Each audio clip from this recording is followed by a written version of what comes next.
There's a motorcycle collecting dust, okay, not dust, probably some spotless showroom floor, at Kawasaki dealerships right now, and it costs less than your monthly car note. It weighs less than a fully grown silverback, and it sounds like 4 angry trumpets charging into battle. But here's the kicker, hardly anyone's talking about it yet. By the time this video ends, you're either going to be frantically dialing your local dealer or genuinely irritated you didn't know this thing existed. Let's dive into the 2026 Kawasaki Z400FX. Now, that name might ring a bell if you've been around bikes for a minute. Rewind to 1980. Kawasaki rolled out this scrappy little machine called the Z400FX. Tiny air-cooled inline-four, double overhead cams, and it punched way above its weight.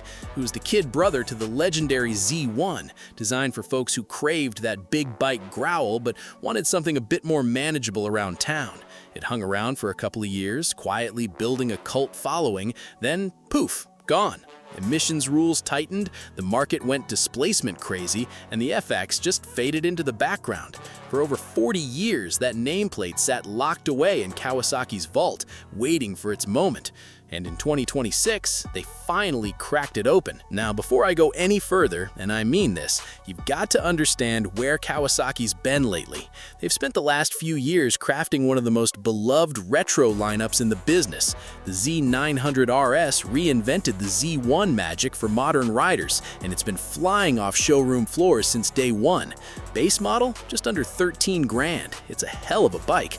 But here's the thing that's been gnawing at a lot of riders. What if you love that look, that soul, that vintage vibe, but you don't want a 948cc beast that makes you nervous at a red light? What if you're new to the game, or maybe you're on the shorter side, or you just want something light and flickable instead of a heavyweight dressed up like a classic? That hole has been out there for years, right out in the open, and Kawasaki just strolled in and filled it with a 4-cylinder grenade. Let's get into the guts of this thing, because that's where it gets genuinely interesting. Under that gorgeous teardrop tank lies a liquid-cooled 399cc inline-four, yes, 4 cylinders, with DOHC, 16 valves, and electronic throttle valves borrowed straight from the Z900RS's playbook. Hang on a second though, an inline-four in this class, in 2026? That's practically unheard of. Everyone else building sub-500cc machines is slapping in parallel twins or singles because they're cheaper to manufacture and easier to shove through emissions. Kawasaki basically said, nah, we're doing this the hard way, because the sound, the character, the way a small bore 4 revs, it's something you just can't fake with 2 cylinders. And the numbers, they actually justify the madness. That engine screams all the way up to a dizzying ceiling, churning out around 59 horsepower near 12,000 RPM. Sounds modest on paper, sure, but remember, the bike itself only tips the scales at about 390 pounds fully wet. That's a genuinely thrilling power-to-weight ratio for something aimed at newer riders. Show of hands, when's the last time a 400cc bike made you grin like an absolute idiot at wide-open throttle? Because apparently that was the whole point here. Kawasaki bolted that little screamer to a 6-speed box with an assist and slipper clutch, same one from the Z900, which means lighter pull at the lever and smoother downshifts without that rear wheel hopping around like it's trying to escape. They've even tucked in a quick shifter as an optional extra, because why not throw in a feature you'd normally find on bikes twice the price? Styling-wise, honestly, this might just be the prettiest thing in Kawasaki's 2025 lineup, full stop. The design team clearly spent hours hunched over photos of the original 80s FX. You've got that signature teardrop tank with knee indents, a round headlight nacelle, dual analog gauges flanking a small digital display in the middle for fuel range and gear position, and chrome-accented headers sweeping into a brushed 4-into-1 muffler tucked under the tail. There's a candy orange and black scheme that screams vintage FX, plus a more subdued ebony option for those who want the engineering without the nostalgia overload. But don't get it twisted, this isn't some museum display.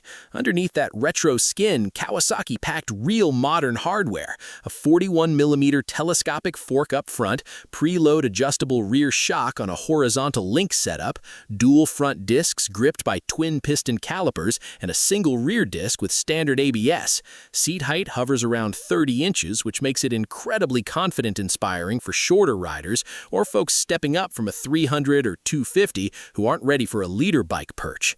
I've got to pause here and ask you something. If you were designing the ultimate bridge bike, the one that takes someone from their first little twin to something with real character and a proper engine note, wouldn't this be it? Wouldn't this be exactly what you'd draw up? Now let's talk money, because this is where people are going to sit up and pay attention.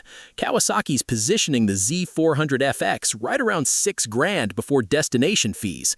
That puts it in the same conversation as the CB300R and the Yamaha MT-03, except neither of those can touch this on sound, cylinder count, or honestly sheer charisma. You're getting 4-cylinder bark, a hybrid digital analog dash, ABS, and styling that looks like it belongs in a gallery, all for less than what some people are dropping on a fully loaded laptop right now. Okay, I can already hear the purists sharpening their keyboards. I know. The original 1980 Z400FX was air-cooled. This one is liquid-cooled. Some of you are already typing angry comments, I can feel it. But think about it for 2 seconds. An air-cooled 4 in this displacement, built to 2026 emission standards and screaming toward a 12,000 RPM redline, would either be choked into a sleepy commuter or cook itself alive in city traffic. Kawasaki made the smart play here, keeping the soul while giving it lungs that can actually survive. So who's this bike really for? If you're new and want something more thrilling than a single-cylinder commuter, but aren't ready to throw a leg over a leader bike monster, this is your ride. If you're a seasoned rider craving a light, playful second bike for weekend coffee runs, yep, also you. And if you're just someone who appreciates engineering for engineering's sake, who gets a little misty over the sound of a small 4 spinning past 10 grand, well, you already know what I'm talking about, and you've probably already opened a new tab to check stock.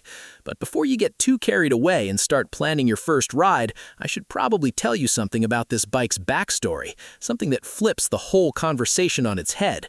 Because here's the thing, none of what I just described actually exists yet.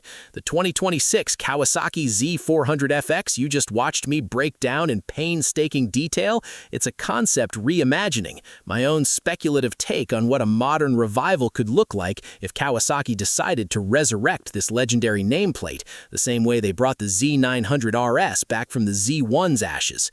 I do these videos this way for a reason, though. I honestly believe there's a massive gap in Kawasaki's current lineup for exactly this kind of bike, so I wanted to show you, in as much grounded, realistic detail as possible, anchored in real engineering logic and market positioning, what that bike could be. Every spec I threw out there came from patterns in Kawasaki's existing retro models and the real history of the original FX, not just random numbers plucked from thin air. All right, I'll hand it over to you. Drop a comment below. Would you actually buy this if Kawasaki built it tomorrow? And more importantly, what retro nameplate should I resurrect next? I read every single one of them. And if you liked imagining this one, you're going to absolutely lose it over the video queued up on your screen right now. It's another legendary bike that deserves a second shot. Go ahead and tap it. I'll catch you in the next one.